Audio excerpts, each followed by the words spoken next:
The air in the examination room was cold and sterile, smelling faintly of antiseptic and anxiety. Naomi Davenport sat on the edge of the paper-lined table, the crinkling sound echoing the frantic flutter in her chest. She smoothed the thin fabric of the paper gown over her knees for the 10th time.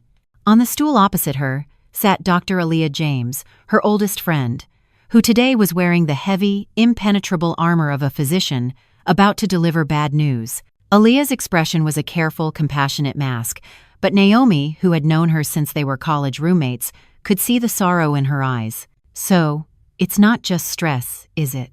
Naomi asked, her attempt at a light-hearted tone falling flat in the tense silence. She had come in weeks ago complaining of a persistent, deep ache in her pelvis, a chronic exhaustion that clung to her like the humid Houston air. She had been bracing herself for a diagnosis of endometriosis, or maybe cysts, something painful, complicated, but manageable. Aaliyah took a deep breath, her gaze unwavering. "Naomi, the lab work and the ultrasound gave us a clear picture. The pain you've been feeling is from an infection, a very serious one." She pushed a single sheet of paper across the small space between them. "The tests show you have a significant chlamydia infection." The word hit Naomi with the force of a physical blow. Chlamydia. She felt a hot flush of shame creep up her neck. It didn't make sense. Julian's affair, his sordid, one-night mistake, had been 6 months ago. They had been through therapy. She had forgiven him. They were rebuilding. "But how?" she whispered, the question hanging in the air. "That's the thing, Naomi," Aaliyah said, her voice gentle but firm. "This isn't a new infection. Based on the inflammation and the pathogen levels, this has been in your system, untreated, for months.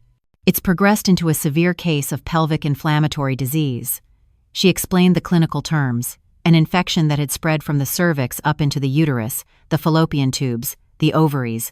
A fire, silent and unseen, that had been raging through her body. Naomi's mind reeled, struggling to grasp the timeline. An untreated infection? But Julian had sworn it was over, that he'd been tested, that he was clean. She had believed him. She had trusted him. The dream of the family they were trying to build, the reason she had agreed to move past his betrayal, flashed in her mind. "So, what does this mean? For us? For having a baby?" This was it. The moment Aaliyah had been dreading. The professional mask faltered, and for a second, Naomi saw only her friend, her heart breaking for her. "Naomi," Aaliyah began, her voice dropping to a near whisper, "the pit has caused a lot of damage. There's significant scarring on both of your fallopian tubes." She paused, letting the words sink in. "We can treat the infection, we can manage the pain, but the scarring is permanent. It's irreversible." Naomi stared at her, not quite comprehending. "Irreversible?" Aaliyah's eyes welled up, and she finally abandoned all clinical pretense. She reached out and took Naomi's cold hand. "Oh, honey, I'm so sorry.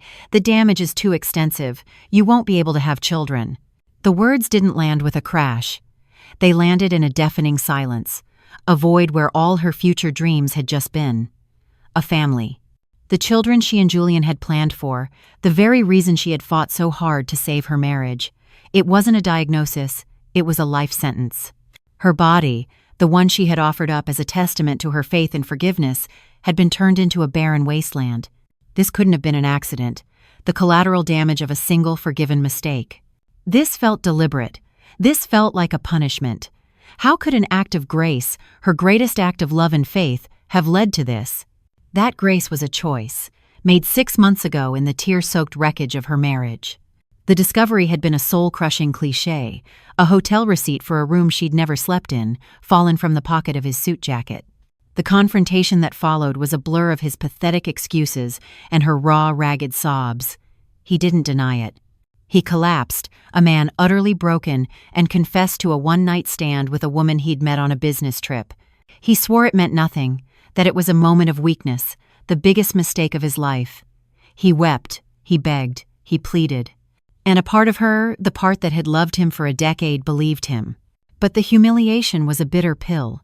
Julian Croft was not just any man, he was a scion of a Houston dynasty, and their lives were lived under the watchful eye of the city's black elite. The whispers that followed the brief, quiet separation were deafening. For weeks, Naomi lived in a fog of shame and indecision. She thought of the career she had given up, the life she had left behind in New York. Leaving him felt like the simplest, cleanest solution. It felt like justice. But every Sunday, sitting in her family's pew at Wheeler Avenue Baptist Church, the pastor's words about the covenant of marriage, about grace, about the sacred duty of forgiveness, resonated deep in her soul. It was how she was raised. You didn't just throw away a marriage, you fought for it. Julian, for his part, continued his performance of the perfect penitent. He gave her space but sent daily letters. He told her he had started therapy on his own. He told her he would do anything, absolutely anything, to earn back her trust. The turning point came during a tense, 3-hour session in their pastor's oak-paneled office. Pastor Evans, a man with kind eyes and a will of iron, listened to them both. He looked at Naomi, his gaze full of empathy.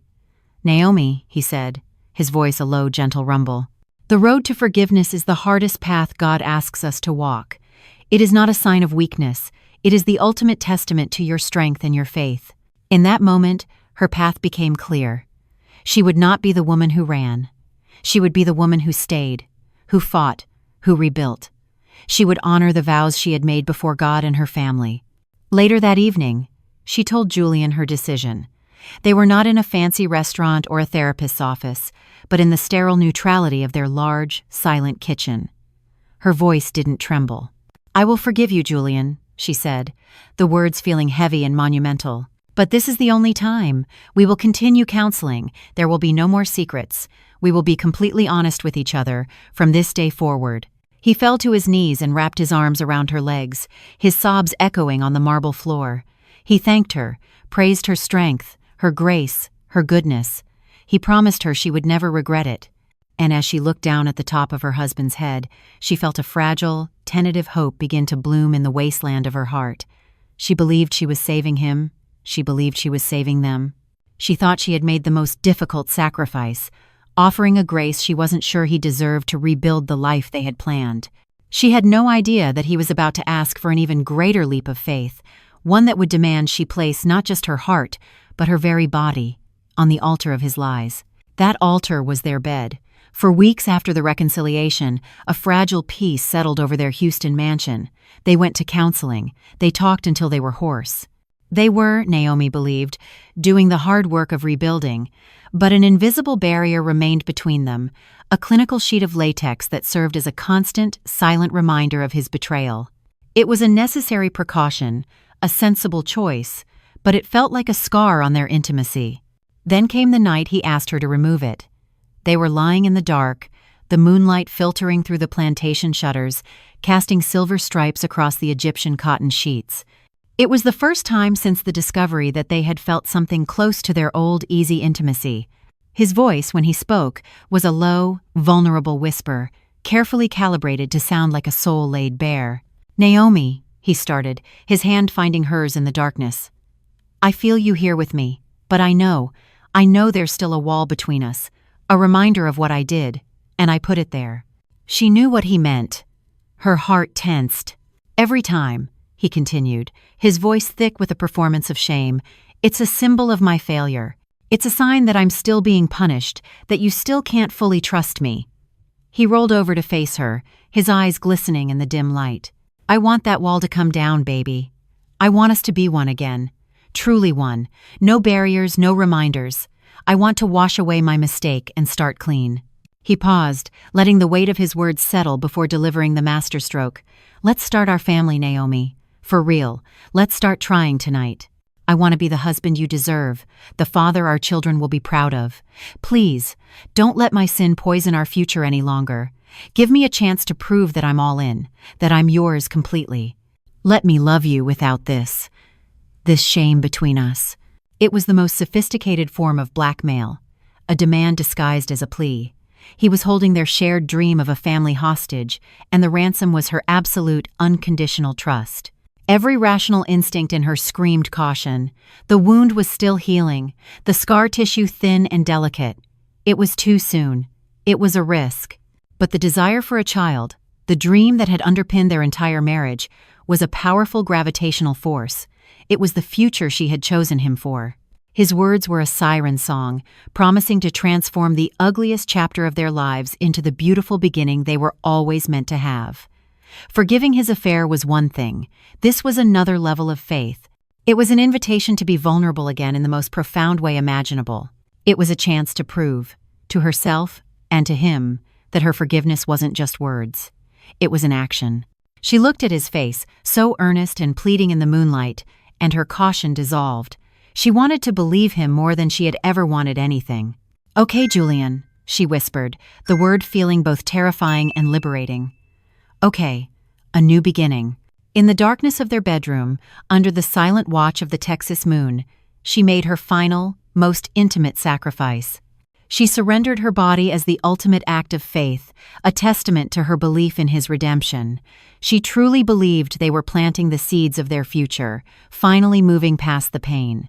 She chose to trust. She lay down her last shield and welcomed him back in, never suspecting that he wasn't a penitent husband returning to her arms, but a Trojan horse sent to conquer and destroy her from within. The Trojan horse had not just breached the walls of her body, it had been invited into the heart of a city it had taken her years to conquer.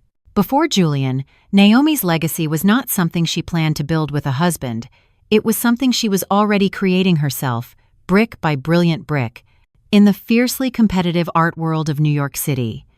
She hadn't been just another aspiring art lover. She was a rising star. At 31, she was an associate curator at the Studio Museum in Harlem, a position she had earned with a sharp eye and a relentless work ethic. Her life then had a vibrant, electric rhythm. It was a life of studio visits in Bushwick, of intellectual debates over cheap wine in crowded apartments, of the silent, reverent thrill of standing alone in a gallery after hours. Her greatest achievement had been curating an exhibition, Echoes in Ochre, which showcased emerging Afro-Caribbean painters. The New York Times had called it a vital, breathtaking conversation. That review, framed, was still packed in a box in her Houston attic. It felt like a relic from another woman's life. She had been building a name, a reputation, a legacy of art and culture that was entirely her own. She met Julian during a fundraising gala at the Met.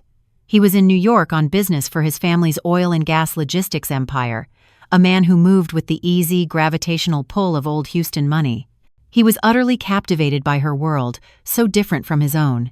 He was fascinated by her passion, her intellect, her refusal to be impressed by the size of his trust fund. The romance was a whirlwind, a collision of two worlds. After 6 months, he asked her to move. He didn't demand it. He sold it to her as a shared dream. "My family's legacy is here, in the Texas soil," he'd said, sitting in her small but sun-filled Harlem apartment. "I can't move it, but you can bring your brilliance anywhere. Houston's art scene is growing. With my family's connections, you could shape it. We could build something incredible there, Naomi. Together." It was the most agonizing decision of her life. Leaving New York felt like a kind of death. It meant abandoning the career she had bled for, the mentors who had championed her, the very air that seemed to crackle with artistic energy. But she was in love, and his vision was seductive. She saw a future where she could have it all, the great love of her life and the chance to build a new cultural legacy in a new city. She saw it not as an abandonment of her dream, but as a grand, romantic expansion of it. So she packed up her life, trading the vibrant chaos of the city for the genteel, sprawling elegance of Houston. But the reality was a slow, quiet erosion of the woman she had been. The Houston art world was insular, dominated by a few wealthy families, including his. The opportunities were different.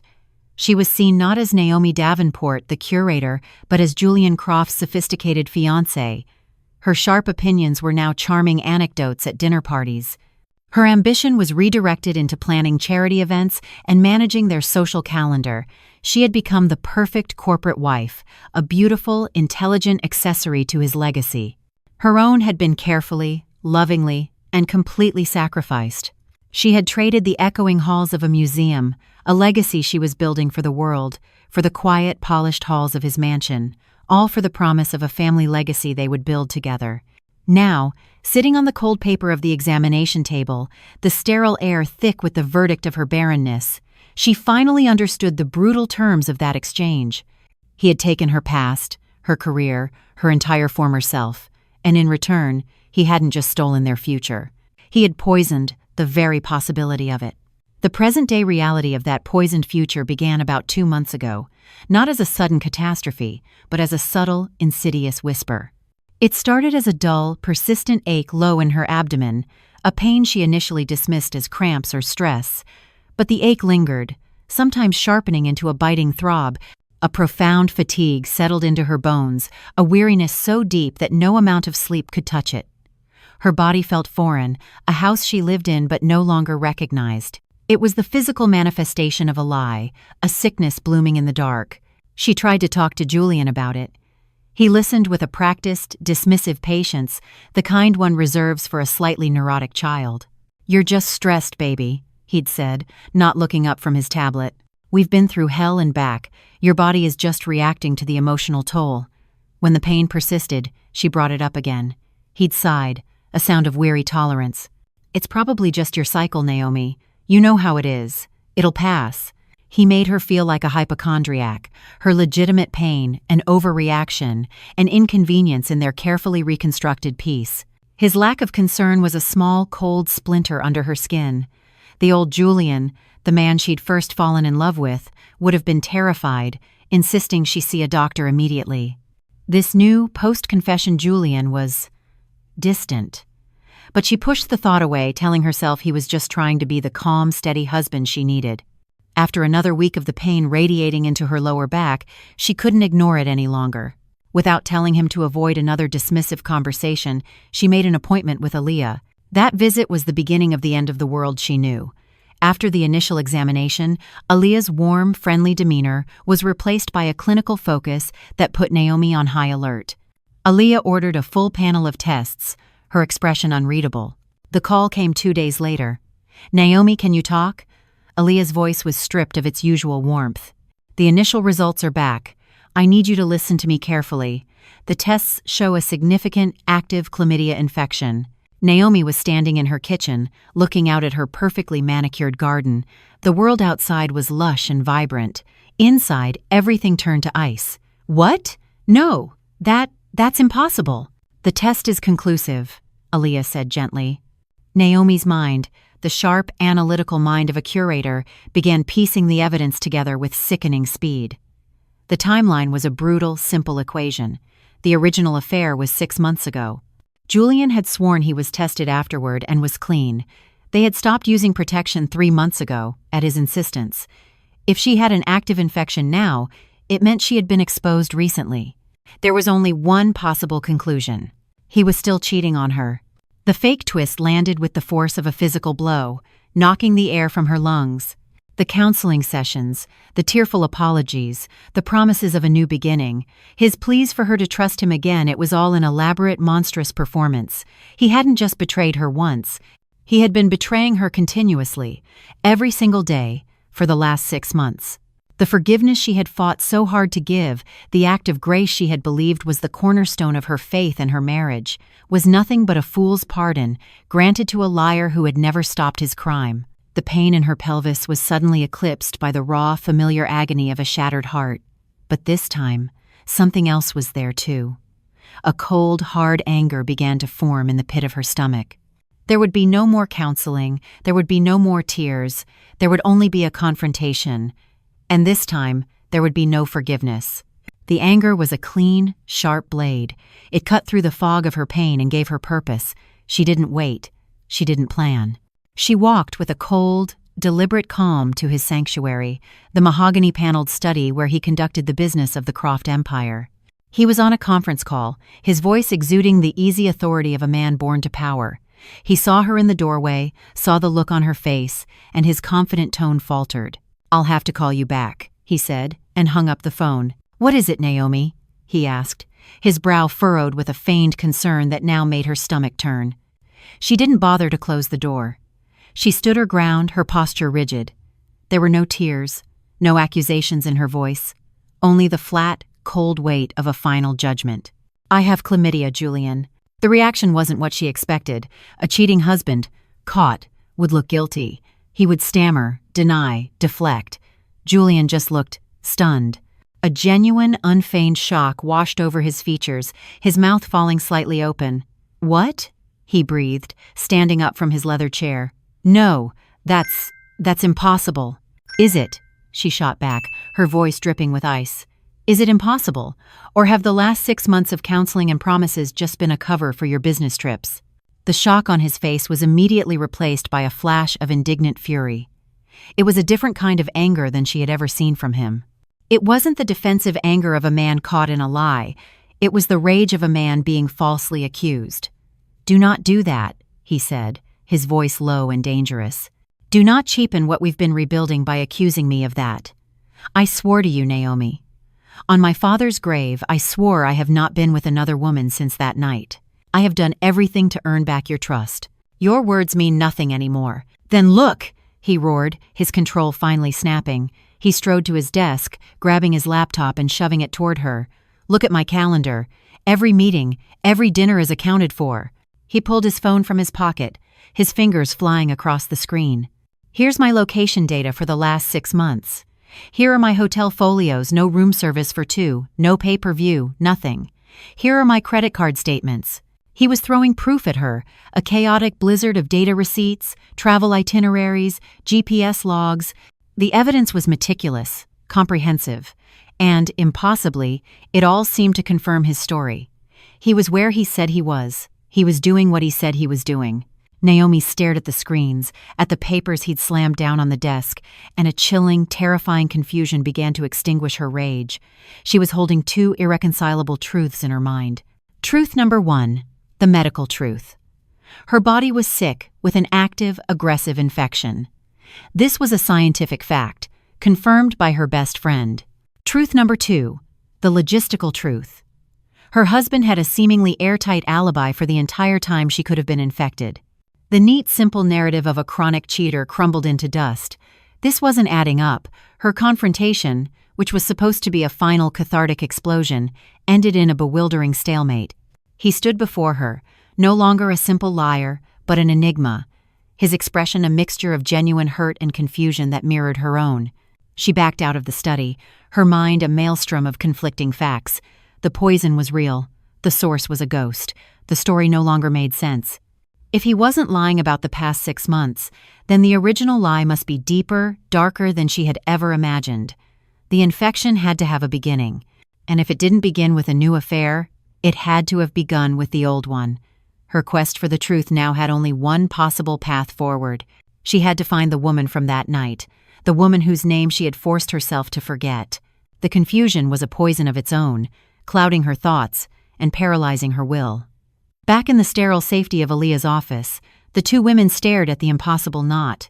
"It doesn't make sense, Aaliyah," Naomi said for the 100th time. "The science and the timeline are at war. One of them has to be wrong." "The science isn't wrong," Aaliyah said, her voice grim, "which means his story is. Maybe not the where and when, but the who and what." Her expression hardened. "We need to find her, Naomi. The woman from that first night. She's the source of this, one way or another." Finding a ghost seemed impossible, but Julian had left a trail. Naomi, her hands shaking with a mixture of dread and resolve, went back through his credit card statements from his trip to Dallas 6 months ago. The hotel charge was there, as he'd admitted, but beneath it was another charge, one she had overlooked in her initial storm of grief. A payment of $5,000 to a high-end escort service, Dallas Premier Companions. The humiliation was a fresh stab to the heart, but it was also a lead. Aaliyah, now a woman possessed by a righteous fury on her friend's behalf, made a call to a private investigator she kept on retainer. "I have a name, a date, and a client," she told him. "Find the girl." 2 days later, they had a name and an address. Her name was Crystal Martinez. She no longer worked for the service. She was a 24-year-old nursing student living in a cramped apartment complex in a less affluent part of Houston. Naomi and Aaliyah went together. The apartment building smelled of stale cooking oil and pine sol. When Crystal opened the door, she was just a girl, her face pale with fear as she recognized Naomi from the society pages. She tried to slam the door, but Naomi was faster, her hand holding it open. "I'm not here to scream at you," Naomi said, her voice surprisingly steady. "I'm not here for a fight. I'm here because I'm sick, and you're the only one who can tell me why." Crystal's bravado crumbled. She let them in. The apartment was small but tidy. Aaliyah, stepping into her role as the medical authority, got straight to the point. "We know Julian Croft hired you 6 months ago. My name is Dr. James. I'm Naomi's physician.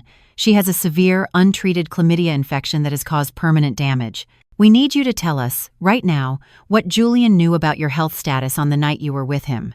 Crystal began to tremble, her eyes welling with tears. I thought he was just sick," she stammered. "Like a fetish or something." "What do you mean?" Naomi pressed, her heart beginning to pound. The confession came out in a torrent of guilt and shame. "When he hired me, he paid the agency fee. But when he met me at the hotel, he offered me more. Double, in cash." She wiped her eyes with the back of her hand. "He asked me if I had any diseases. He was real specific. I didn't want to lie. I could lose my license with the agency. I told him I'd had a recent flare-up and was positive for chlamydia. I told him it was non-negotiable. We had to use a condom." She took a shaky breath, the most horrifying part of the story still to come. That's when he smiled, and he pulled out another $2,000 in cash. He said, "I know. That's why I picked you." He paid me the extra money on 2 conditions. First, that I never mention my status to him again, and second, that we absolutely did not use protection. She was openly sobbing now. "I'm so sorry. I thought he was just a rich pervert getting off on the risk. I never ever thought he would go home and... Oh God, I'm so sorry." The words hung in the stale air of the tiny apartment, a truth so monstrous it felt unreal. Naomi felt Aaliyah's hand grip her arm, holding her steady as the floor dropped out from beneath her world. It wasn't an affair. It was a planned, calculated assault. The question that had been tormenting her for weeks, how could this have happened, was finally, horribly answered. But it was immediately eclipsed by a far more soul-chilling question. Why? The silent car ride back from Crystal's apartment was a journey through a nightmare. The truth was a wild, thrashing beast in the confines of the car, and Naomi couldn't breathe for the size of it. It wasn't an affair. It wasn't a betrayal. It was a premeditated assault, a biological attack. Aaliyah drove, her hands clenched white on the steering wheel, a silent, furious sentinel at Naomi's side. The how was now a certainty, a fact branded into Naomi's mind. But the why remained a gaping, terrifying black hole. What could possibly motivate a man to commit such an intimate, sadistic, and patient act of cruelty? Back in the suffocating silence of her mansion, Naomi moved like an automaton. The answer wasn't in their therapist's office or in the pages of the Bible. The answer, she knew, had to be in the one place Julian held more sacred than their marriage, or even his own life, his family's legacy, the Croft fortune. She walked into his study, the room where he had sworn his fidelity with such convincing passion just days before. The scent of leather and his expensive cologne hung in the air, a phantom of the man she thought she knew. Her mind snagged on a memory from a few months back, during his campaign of total honesty. He had sat her down at his desk and grandly given her the password to the secure online portal for the Croft Family Trust. "No more secrets, Naomi," he had said, his voice oozing sincerity. "You are my wife, the matriarch of the next generation. You deserve to know everything."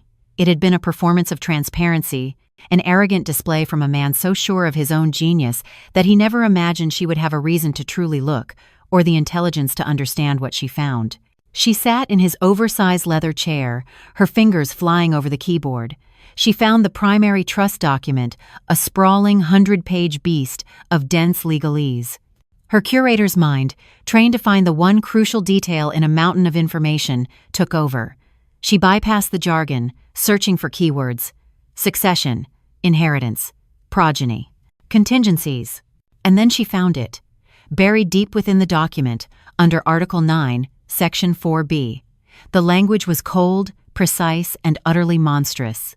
It stipulated that in the event of the death of the primary heir, Julian Croft, without a living, biological heir produced of his own body, his entire share of the Croft Global Logistics fortune would not pass to his surviving spouse.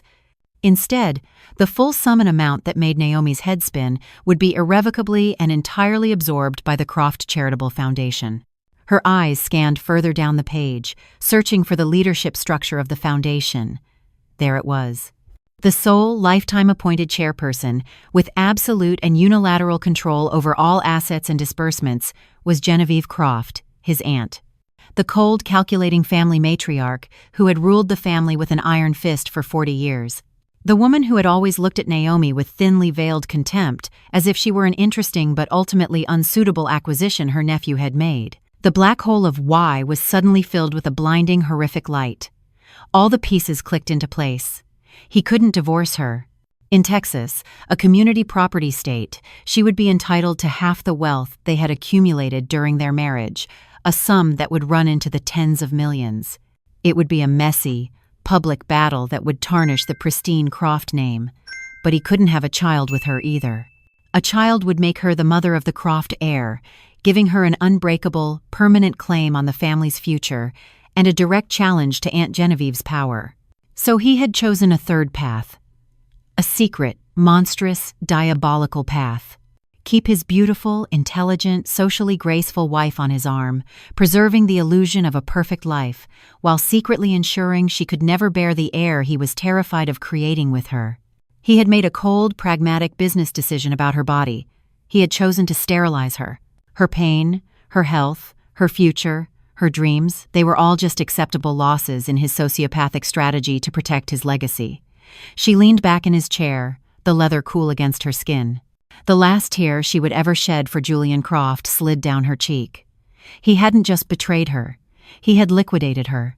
Very well, it was time for her to liquidate him. Naomi closed the laptop, but the words from the trust document remained, burned onto the back of her eyelids. She sat in Julian's chair, in the heart of his power, and felt the last vestiges of her grief and pain cauterized by a rage so profound, so absolute, it was almost peaceful. The woman who had wept, who had forgiven, who had sacrificed, was dead. She had been murdered in that sterile examination room, and the woman who now sat in her place was someone new, a strategist, an architect of ruin. She picked up the phone and called the only person in the world who knew the truth. "Aaliyah," she said, her voice devoid of any tremor. "It's about the money, the inheritance."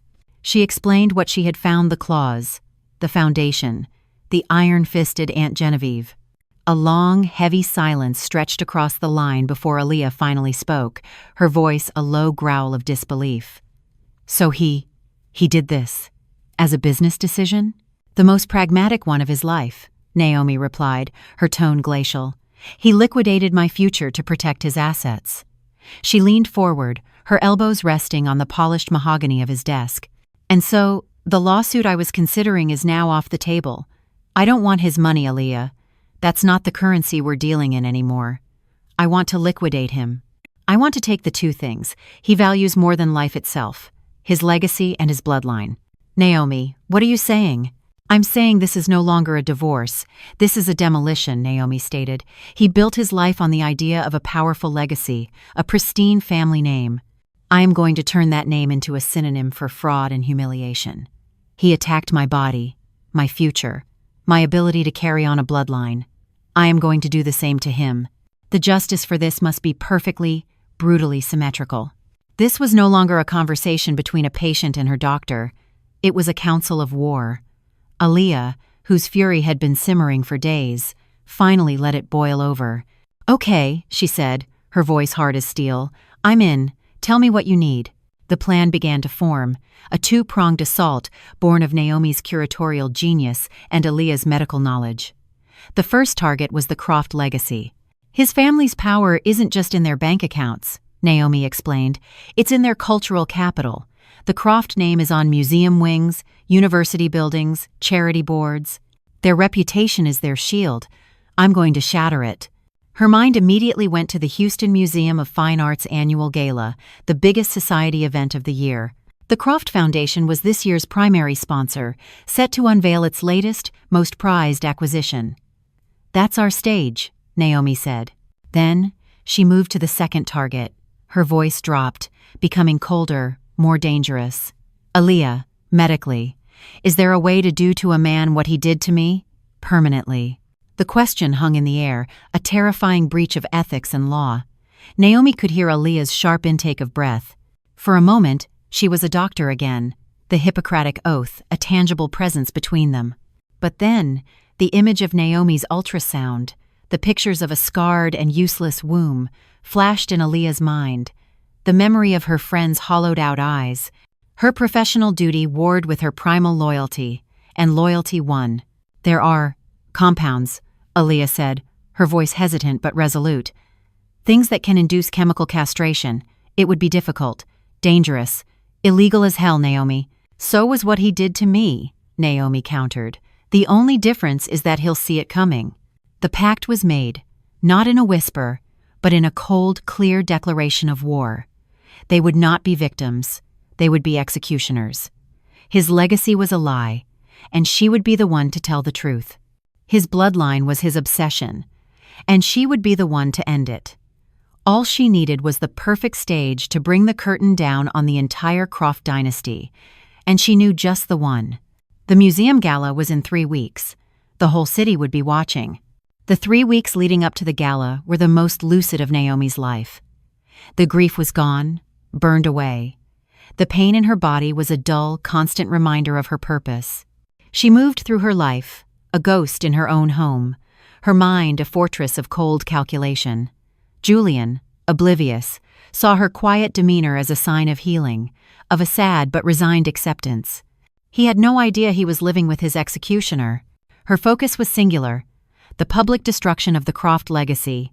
The weapon of choice would be the very thing they were using to elevate themselves: the museum gala and the unveiling of their prized acquisition, the so-called Benin bronzes of the unseen kingdom.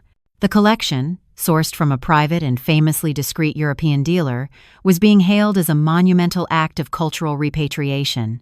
It was the talk of the city. The new multi-million-dollar wing of the museum, funded entirely by the Croft Foundation, was to be christened the Croft Legacy Wing on the night of the gala. The hypocrisy was so perfectly, poetically vile, it made Naomi's lips curl into a smile. As the wife of the event's primary sponsor, she had access to the full, high-resolution digital prospectus of the collection. One evening, in the silent solitude of Julian's study, she projected the images onto his large monitor, and the curator within her, the woman he had tried to suffocate under the weight of his legacy, awoke. Her trained eye, honed by years of study, saw what the museum's financially motivated board and the Crofts' arrogant vanity had missed. The patina on a warrior's shield was a little too uniform, lacking the subtle variations of centuries of oxidation. The casting of a queen mother's head showed a joinery technique that seemed jarringly anachronistic. An iconographic detail on a ceremonial leopard felt more Yoruba in influence than the distinct style of the Edo people of Benin. They were small, almost imperceptible flaws to a layperson, but to her, they were screaming red flags. The collection wasn't just suspect, it was a forgery. But suspicion was not enough. Her revenge had to be a work of undeniable academic proof. This was where Aaliyah stepped in. Naomi couldn't risk using her own name. Her inquiries would be traced back to her in an instant. Instead, Aaliyah, playing the part of a wealthy doctor and burgeoning art collector, made 2 discreet inquiries on Naomi's behalf. Using a secure email account and the letterhead of a shell corporation they created, she sent the high-resolution images to 2 of Naomi's most trusted former colleagues, under the guise of seeking an independent appraisal. The first was to Dr. Elias Vance, a leading historian of West African art at Howard University. The second was to a quiet, meticulous metallurgist in London who specialized in pre-colonial African artifacts. The reports came back within a week, and they were more damning than Naomi could have hoped. Dr. Vance's email was blunt. "This is a fascinating and masterful pastiche. The artists possessed a deep knowledge of Benin-era work, but they have combined stylistic elements from at least 3 different centuries. This is not the lost art of a single kingdom.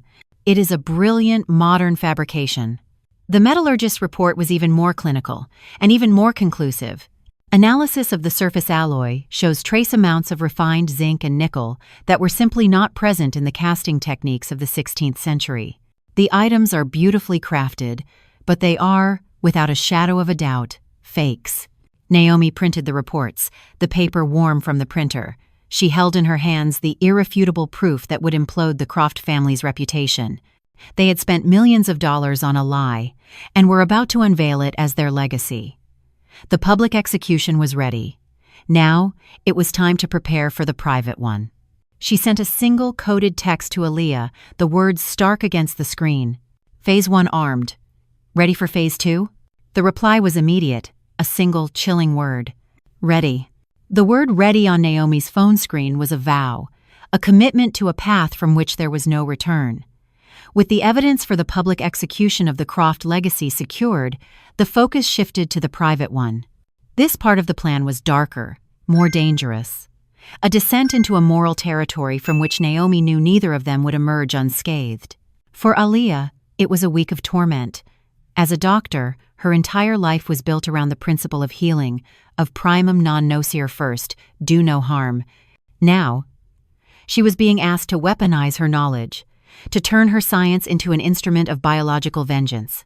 She spent her nights after long hospital shifts in her home office, surrounded by the comforting texts of pharmacology and endocrinology, searching for a curse. She wasn't looking for a poison that would kill, but a compound that would erase a future. Her research led her down a rabbit hole of experimental oncology drugs and obscure hormonal therapies. She pored over studies of cytotoxic agents designed to target specific cells. Her internal battle was fierce. She would stare at her medical degree hanging on the wall, the oath she had taken a silent rebuke. But then, the image of Naomi's diagnostic scans would flash in her mind a landscape of irreparable scar tissue. She thought of the cold, calculated cruelty of Julian's plan. This wasn't a crime of passion, it was a sociopathic strategy.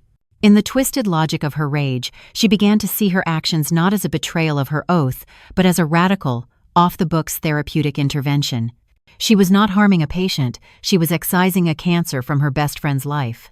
She finally found it, a Sertoli cell-targeted agent used in early-stage testicular cancer research. A compound that, in a single, concentrated dose, would effectively and permanently halt spermatogenesis without any other major systemic effects. It was tasteless, odorless, and utterly irreversible. Getting it was the final, damning step. She couldn't order it commercially. Aaliyah, a respected department head with a flawless record, falsified a research requisition form from her hospital's oncology lab. She claimed it was for a new primate study on fertility preservation. Her reputation was her shield. No one questioned it. A week later, she was handed a small, sealed vial containing 5 milliliters of a clear, viscous liquid. It looked as innocent as water. The handoff took place in the concrete anonymity of a hospital parking garage, the air thick with the smell of exhaust fumes. Aaliyah, still in her scrubs, slid into the passenger seat of Naomi's car. She didn't say hello. She just placed the vial, nestled in a clinical biohazard bag, on the center console. "It's done," Aaliyah said, her voice flat. "Tasteless, odorless. It will metabolize and be undetectable in his system within 48 hours, but the damage will be permanent." She turned to face Naomi, her eyes full of a terrible gravity. "Naomi, once you use this, there is no going back, for either of us. Are you absolutely certain?" Naomi looked from her friend's tormented face to the vial.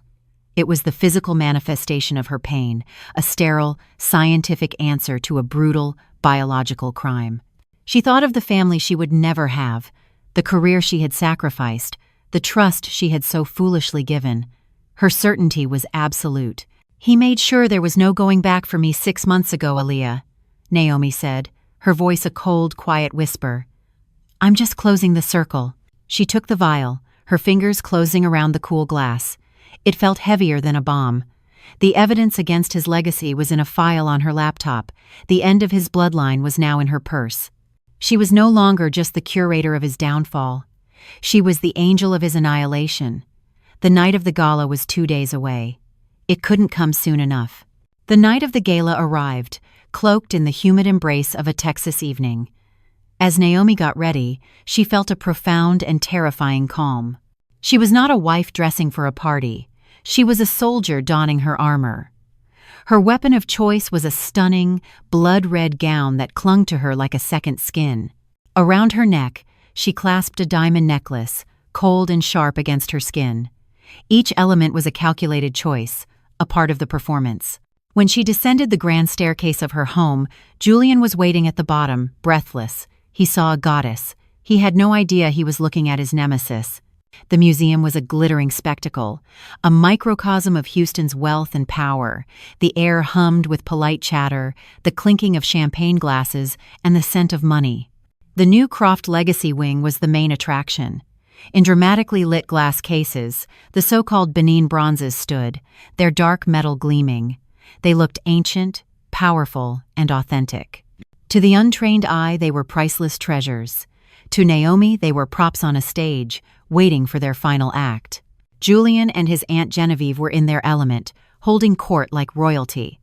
They accepted congratulations, their faces beaming with philanthropic pride. Naomi played her part with chilling perfection. She was the gracious, intelligent wife, smiling demurely, her hand resting lightly on her husband's arm. She listened as Julian boasted about his family's commitment to restoring history and honoring the ancestors. The hypocrisy was so thick she could taste it. Finally, the moment came. The museum director, a portly man named Mr. Abernathy, took the stage to officially dedicate the new wing. After a series of fawning speeches, Julian and Genevieve were welcomed to the stage to a thunderous ovation. Julian spoke first, his voice resonating with false humility.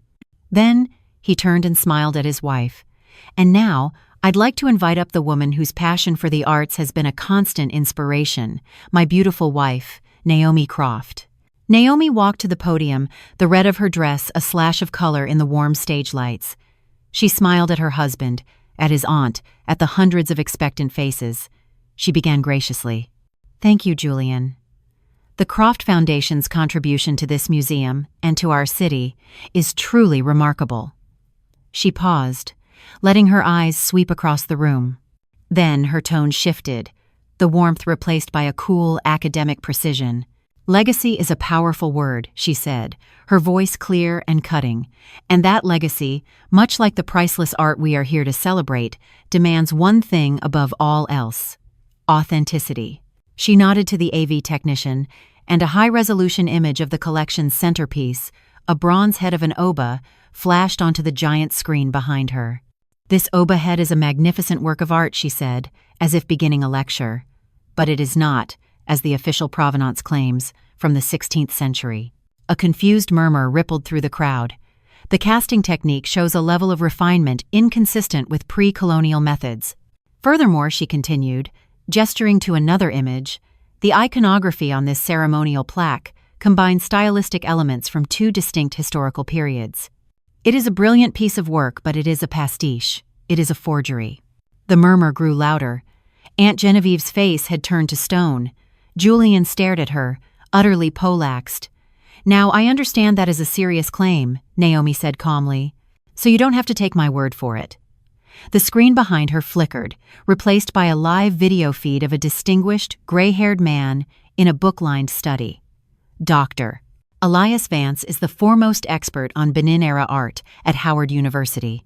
Dr. H&ADA, Vance, could you please share with this esteemed audience your professional assessment of the Croft collection? Dr. Vance's face was grim. "I have reviewed the high-resolution images of the collection in detail," he stated, his voice carrying the weight of unquestionable authority. "It is my expert opinion that the entire collection consists of masterful, but modern, forgeries." The room erupted. The sound was a tidal wave of shock, whispers, and the frantic clicking of cameras. The Croft legacy was no longer a monument, it was a fraud. As reporters rushed forward and museum officials scrambled onto the stage in a panic, Naomi met Julian's stunned, uncomprehending gaze. Her expression was utterly serene. She gave him a small, almost imperceptible nod towards a private alcove behind the stage. The public execution was over. It was time for the sentencing. Naomi moved through the chaos of the ballroom with a preternatural calm, a crimson specter gliding through a world that was imploding. The air was a cacophony of gasps, frantic whispers, and the insistent buzz of cell phones transmitting the scandal to the world. She ignored the horrified, questioning stares from people she had known for years. Her target was the small, private alcove behind the main stage, a quiet space reserved for honored guests. As she expected, Julian, his face pale and slack with shock, stumbled in after her, his movements jerky and uncoordinated. He slammed the door shut, the sound muffled by the growing roar outside. "Naomi, what the hell have you done?" he hissed, his voice a ragged whisper of disbelief and fury. "You've ruined me. You've ruined my family. For what? Because I made one mistake?" He still didn't understand. He still thought this was about his pathetic, sordid affair. Naomi gave a small, cold laugh. "One mistake?" she repeated, the words dripping with a venom he had never heard from her before. "You're right. This isn't about that night in Dallas, Julian. This is about Houston. It's about your Aunt Genevieve. It's about Article 9, Section 4B of the Croft Family Trust." She watched the color drain from his face as she recited the clause from memory, the cold, legal language, a death sentence. In the event of the heir's death without a living, biological heir produced of his own body, all assets shall be absorbed by the Croft Charitable Foundation. The fury in his eyes was instantly extinguished, replaced by a cold, clammy dread. He finally understood. She knew everything. "You didn't just cheat, Julian," she continued, taking a step closer. "You made a business decision. You weighed the cost of a divorce against the risk of me giving you an heir your aunt wouldn't approve of, and you chose a third option. You chose to turn my body into a dead end." From her small, glittering clutch, she produced a polished silver hip flask. "Before the authorities arrive, and trust me, they are on their way, I thought we should have one last drink, a toast to the end of an era." She unscrewed the cap, poured a tiny symbolic sip of the amber liquid into it for herself, and then poured a much more generous measure into a small, collapsible cup she produced. The contents of the vial Aaliyah had given her were already mixed with the expensive scotch inside the flask. She held the cup out to him. "To the end of the Croft legacy," she said, her voice a silken, deadly whisper, "the one hanging on these museum walls, and the one that was supposed to live on in your veins." He was a broken man. His public life was over. His family would disown him. His mind was a battlefield of humiliation and fear. He looked at the cup, then at her face, her expression as serene and implacable as a marble statue. With a final, nihilistic shrug of surrender, he took the cup and drank the contents down in one swallow. Naomi watched the motion of his throat as he swallowed. She waited a beat. "Perfect," she said softly. She then pulled the small, empty glass vial from her clutch and held it up between her thumb and forefinger. "For weeks, I wondered what a truly symmetrical justice would look like," she mused, her voice conversational. "What is the biological equivalent of destroying a woman's womb? Of poisoning her future?" She let him look at the vial, at its clinical, sterile emptiness. "And then, my friend, the doctor, found the answer. It's an experimental Sertoli cell-targeted agent. It's used in oncology research, Julian. It halts cellular production, in your case, spermatogenesis." She saw the flicker of confusion in his eyes, followed by the slow, dawning wave of absolute horror. "It's tasteless," she finished, her voice dropping to a near whisper. "Odorless. And utterly, completely irreversible. The Croft bloodline didn't just die out there tonight, Julian. It just died in here." She gestured vaguely towards his body. She watched the last flicker of light and arrogance die in his eyes, replaced by a vacant, unending terror. He was a king with no crown, no kingdom, no heirs, a man with no future. Her justice was complete, perfect in its terrible symmetry. She turned and walked away, leaving him in the ruins of his life, not yet knowing that the shrapnel from this explosion was about to fly, fast and true, toward the one person she had sworn to protect. Naomi walked out of the alcove and back into the chaos of the ballroom, leaving Julian to drown in the silent, irreversible ruin she had created for him. She felt a grim, cold satisfaction, the quiet finality of a debt paid in full. Her justice had been served, perfect in its terrible symmetry. She moved through the panicked crowd, a ghost in red, and slipped out a side exit into the humid Houston night, believing the war was over. She was wrong.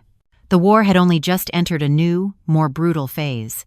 The Croft family, led by the indomitable and now incandescently furious Genevieve, did not crumble. They were cornered, humiliated, their name a synonym for fraud on the national news. But they were not powerless. Their legacy had been built on generations of ruthless acquisition, and they responded to this attack with the same brutal efficiency. Unable to undo the truth of the forgeries, they shifted their focus from defense to retribution. They unleashed their army of lawyers and private investigators with a single clear directive: destroy the woman who did this to them. Their first question was the most logical. How had Naomi, so long removed from the academic art world, obtained an unimpeachable, on-the-record condemnation from a titan like Dr. Elias Vance? The investigation began there. The Croft lawyers, armed with a court order, subpoenaed Dr. Vance's university emails. They found the original inquiry. It had not come from Naomi Croft. It had come from a generically named shell corporation. A cyber forensics team, the best money could buy, traced the email's digital footprint. Within hours, they had its point of origin, not a private residence, but a secure server located at the Texas Medical Center, specifically inside the city's most prestigious hospital. Armed with this information, the Crofts' legal team descended upon the hospital's board of directors, threatening a lawsuit of catastrophic proportions for the hospital's role in a conspiracy to defame. The hospital, terrified of the legal and financial fallout, capitulated immediately. Their internal security team launched an aggressive investigation, and it took them less than a day to pinpoint the exact terminal from which the emails were sent. The computer in question was located in the private office of the head of obstetrics and gynecology, Dr. Aaliyah James. The consequences for Aaliyah were swift and merciless. She was summoned to an emergency board meeting and presented with the evidence. They didn't care about the why, they only saw the what. She had used the hospital's reputation and resources to engage in an external, personal vendetta that had now entangled them in a massive public scandal. She was fired before she even left the room. But it didn't end there. To shield itself from liability, the hospital formally reported her to the Texas Medical Board for gross ethical violations. And the Croft PR machine, smelling blood in the water, spun a new narrative for the ravenous media. The story was no longer about art forgeries. It was now the story of a bitter, vengeful wife and her disgraced accomplice doctor. Aaliyah was painted as an unethical monster who had abused her professional position to help her friend settle a marital score. Naomi saw it on the news. A local reporter stood on the steps of the hospital, reporting on the shocking new developments in the Croft Museum scandal. A picture of Aaliyah, a professional smiling headshot from the hospital website, flashed on the screen, the words, "Fired for ethics violations," emblazoned below it. The satisfaction Naomi had felt just days before curdled into a sickening horror. In her surgical execution of justice, she had overlooked one crucial detail. Shrapnel doesn't discriminate. Julian was ruined, yes, but the price of his destruction was the career, the reputation, and the soul of her best friend. The victory she had craved was now a crown of thorns. The news headline was a dagger in Naomi's heart, twisting the victory she had claimed into an agonizing wound. She drove to Aaliyah's house, a beautiful craftsman in the Heights, and found her friend in a living room full of cardboard boxes. Aaliyah was not crying. Her face was a hollow mask of exhaustion, her movements slow and robotic as she wrapped a piece of pottery in newspaper. "Aaliyah, I am so sorry," Naomi began, her voice cracking with a guilt that was suffocating her. "This is my fault. All of it. I'll go to the press. I'll tell the medical board it was all me, that I manipulated you." Aaliyah didn't even look up. "And what would that do, Naomi?" she asked, her voice devoid of emotion. "It wouldn't change anything. I still falsified a hospital requisition. I still used their resources to help you." I broke my oath. She finally stopped and looked at Naomi, her eyes empty of the fire they once held. They needed a head on a platter to show the Crofts they were taking it seriously. My head was the easiest one to serve. "But it's not right. You did it for me." "I know why I did it," Aaliyah said, a flicker of her old self returning. "I saw what that monster did to you, and I made a choice. And a part of me, the friend in me, doesn't regret helping you. But the doctor in me, the woman who spent 15 years building a career, a reputation, she's dead." She placed the wrapped pottery into a box and sealed it with a strip of tape, the sound like a gunshot in the silent room. "My life in this city is over. I have to sell my practice. I'll be lucky if I can keep my license and find a job in another state." She never once said, "I blame you," but she didn't have to. The chasm that had opened between them was vast and unbridgeable, a casualty of a war she had never asked to join. The news of Julian's complete and utter collapse was, by contrast, a footnote. He was a pariah. His Aunt Genevieve, in a masterful act of self-preservation, publicly disowned him, and the Croft Foundation issued a statement condemning his rogue financial activities, painting him as a lone villain. He was facing a mountain of lawsuits from the museum, federal fraud charges, and the quiet, personal hell of knowing his bloodline ended with him. His ruin was as total and absolute as Naomi had planned. He had gotten everything he deserved. But as Naomi drove away from Aaliyah's house, from the wreckage of the most important friendship she had ever known, her own victory tasted like ash. She had won. She had destroyed the man who had destroyed her. But she was left with the same scarred, infertile body she'd had when she started. She was left alone in a cavernous mansion that now felt more like a mausoleum. And she was left with the agonizing knowledge that in her righteous quest for justice, she had created a new, innocent victim. Her perfect, symmetrical revenge was fatally flawed.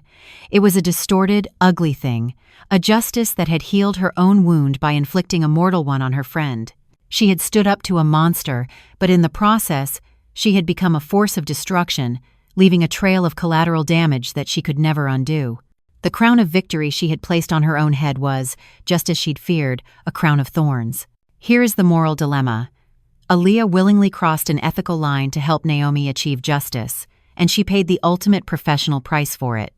Was Aaliyah a heroic friend who did what was necessary, or was she a reckless accomplice who betrayed her own principles? And is Naomi responsible for her friend's downfall, or is that simply the unavoidable, tragic cost of a righteous war? Share your choice and your reasons below.